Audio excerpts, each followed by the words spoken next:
In your book, talking about memoirs this time, there's a lot of painful childhood material.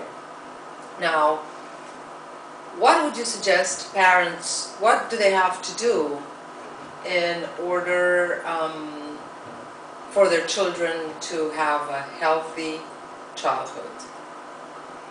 Well, the first thing is for them to be mentally healthy themselves. Nutty parents make it very hard for a kid to grow up. The second thing is honesty.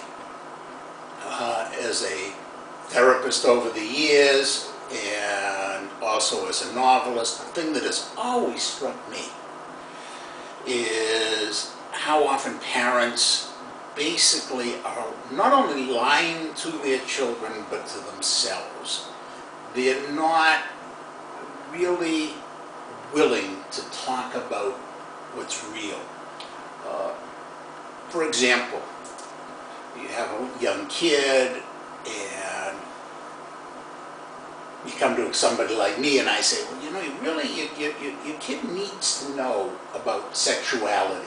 He's asking this question in different ways, so there's problems. It really would help if you, and I'll make a recommendation even of a resource or something. And the next thing you know, they leave therapy because they don't want to talk to their kid about the sexuality because that's something they're lying about to themselves. What do I mean?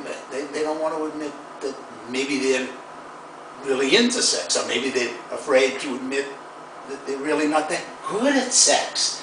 So those are the kinds of things. Now, people lie about a lot of things. They lie about sex, of course, money, relationship. Oh, we love each other when really they can't stand each other anymore.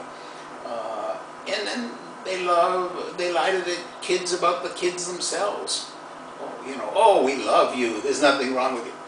Oh, you really don't feel that way about your kid. Or we love you equally. That's a great one. When clearly there's a family favorite. Things like that. So honesty is unquestionably the most important thing for parents to do. The next thing is for parents to show that they know how to enjoy life.